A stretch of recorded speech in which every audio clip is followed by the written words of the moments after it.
عنوان: یہ کہانی ہے 3 بادشاہوں کی۔ پرانے زمانے کی بات ہے، ایک دور دراز ملک میں 3 عظیم بادشاہ حکومت کرتے تھے۔ ہر بادشاہ کی اپنی سلطنت تھی اور تینوں کی طاقت اور عزت دنیا بھر میں مشہور تھی، مگر ان کے مزاج ایک دوسرے سے بالکل مختلف تھے۔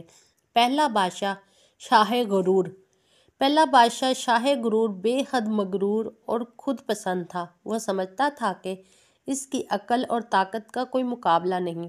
اس کی سلطنت میں جو بھی اس کی مخالفت کرتا اسے سخت سزا دی جاتی۔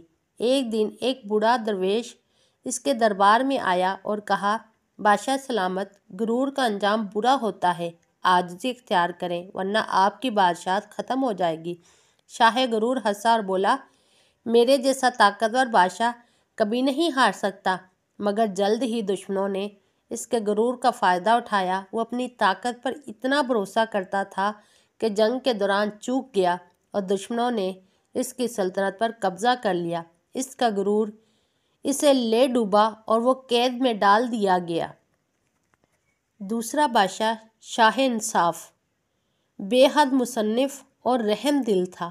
وہ ہمیشہ اپنی رعایا کے لیے اچھے فیصلے کرتا۔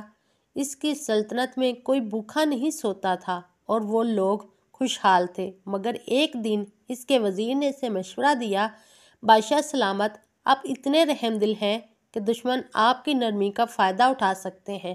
مگر بادشاہ نے کہا، انصاف سب سے بڑی طاقت ہے، اگر میں سچا ہوں تو کوئی مجھے نہیں ہرا سکتا۔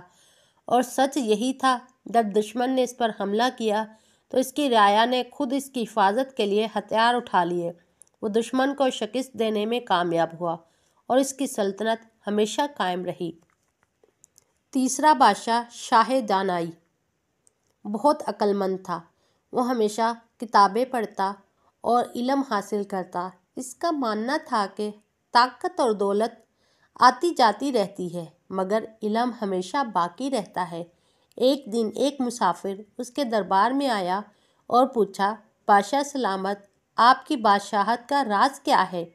شاہ دانائی نے مسکرا کر کہا، یہ تخت میرا نہیں، علم کا ہے۔ میں روز کچھ نیا سیکھتا ہوں اور یہی میری طاقت ہے۔ وقت گزرتا گیا، شاہ دانائی کی سلطنت ترقی کرتی گئی اور اس کا نام تاریخ میں ہمیشہ کے لیے امر ہو گیا۔ یہ 3 بادشاہ 3 مختلف راستوں پر چلے۔ شاہ غرور اپنی غلطیوں کی وجہ سے برباد ہوا، شاہ انصاف کی محبت نے اسے امر کر دیا اور شاہ دانائی کی عقل نے اس کا نام تاریخ میں سنہرے حروف سے لکھ دیا۔